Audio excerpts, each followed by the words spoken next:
Morning student बच्चों, आज की वर्चुअल क्लास में मैं आपको ज्ञान सागर पार्ट 5 राजू का सपना पढ़ाने जा रही हूँ। इसकी लेखिका श्रीमती कमलेश जी हैं। इन्होंने पेड़ पौधों के महत्व के बारे में बताया है कि पेड़ हमें जीवन देते हैं, यदि पेड़ नहीं होंगे तो जीवन असंभव हो जाएगा। इन्होंने इस पाठ में बताया है कि राजू 12 वर्ष का बालक था जो अपने परिवार के साथ दिल्ली आया क्योंकि उसके पिता का ऊनी वस्त्रों का व्यापार था। वह इससे पहले पर्वतीय प्रदेश में रहता था जहां निर्मल जल की धारा बहती थी।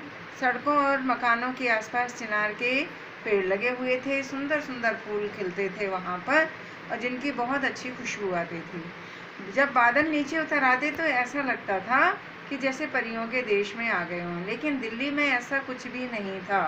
दिल्ली में उसे सड़कों के किनारे लगे हुए गिने चुने पेड़ दिखाई देते थे जो राजू से अपनी करुण कथा कहते थे, और बगीचे में थोड़ी बहुत घास दिखाई देती थी जो उसे दया की भीख मांगती थी। और जगह जगह उसे कूड़े के ढेर, शोर शराबा सुनाई देता था, इसलिए उसका मन नहीं लगता था। एक दिन वह स्कूल में उसकी अध्यापिका ने उससे पूछा कि बच्चों, तुम्हें कौन कौन सी चीज़ें पसंद हैं?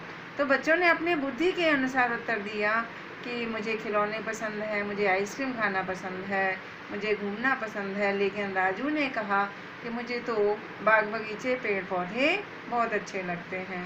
पेड़ों पर गाती हुई कोयल मुझे बहुत पसंद है। यह सुनकर के बच्चे हंसने लगे, लेकिन अध्यापिका बहुत खुश हुई। इसके बाद जब राजू रात में सो रहा था तो उसके सपने में पेड़ आया और उसने कहा कि तुम पेड़ों को बहुत प्यार करते हो। मैं तुम्हारे बगीचे, नए घर के पीछे एक बगीचे में लगा हुआ हूँ। इससे तुमसे पहले जो इस घर में लोग रहते थे वो बहुत दुर्व्यवहार करते थे मेरे साथ। मेरे शाखाओं को काट करके जला देते थे, और जब वो घर से गए तो उन्होंने पेड़ को काट दिया, तना तना रह गया छोटा सा। तो अब तुम मेरी देखभाल करो तो मैं फिर से हरा भरा हो जाऊंगा। ऐसा सुन करके राजू सुबह उठ करके वहाँ पर गया और उसने देखा वहाँ तना था। उसने पेड़ को पानी दिया, और फिर 1 साल बाद जब राजू का जन्मदिन आया तो वह पेड़ जो है वो हरा भरा हो गया। पेड़ पर पक्षी चहचहाने लगे, और इसके बाद उसने कहा कि आज तो मुझे उपहार मिल गया है पेड़ के रूप में। तो बच्चों, मैं अभी यही कहना चाहती हूँ, ये देखो, ये तना दिख रहा है ना, तो उसको जन्मदिन के रूप में उसको उपहार मिल गया। बच्चों, मैं यही कहना चाहती हूँ कि हमें पेड़ पौधों की देखभाल करनी है, क्योंकि पेड़ है तो जीवन है, यदि पेड़ नहीं है तो जीवन असंभव है। तो हम पेड़ पौधे लगाएं और धरती को हरा भरा बनाएं।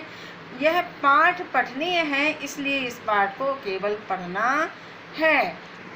बच्चों, अभ्यास सागर का भी कार्य आज आपको करना है। इसमें राजू के सपना में पत्र लेखन है। अपने क्षेत्र की गंदगी को साफ करवाने हेतु स्वास्थ्य अधिकारी को पत्र लिखना है। ये हमारा पता लिखा हुआ है, क्योंकि पता यहाँ पर दिया नहीं गया तो हम परीक्षा भवन लिखेंगे। परीक्षा भवन, काकागा शहर। दिनांक, जिस डेट को आप लिख रहे हो दिनांक को, वो तारीख इसमें लिखोगे। फिर किसको लिखा जा रहा है तो लिखोगे सेवा में स्वास्थ्य अधिकारी महोदय, काकागा नगर निगम, काकागा शहर।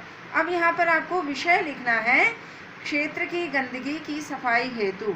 महोदय, सबने निवेदन यह है कि मैं काकागा क्षेत्र का निवासी हूँ। मैं इस पत्र के माध्यम से आपका ध्यान हमारे क्षेत्र में फैली हुई गंदगी की ओर दिलाना चाहता हूँ। हमारी गली में जगह जगह कूड़े के ढेर लगे हुए हैं। नालियों में गंदा पानी भरा हुआ है, जिसके कारण मक्खी मच्छर बढ़ते जा रहे हैं। ऐसी स्थिति में यहाँ जानलेवा बीमारियों के फैलने का डर है। आपसे निवेदन है कि आप स्वयं आकर इस क्षेत्र का निरीक्षण करें और सफाई कर्मचारियों को सफाई करने के लिए भेजें।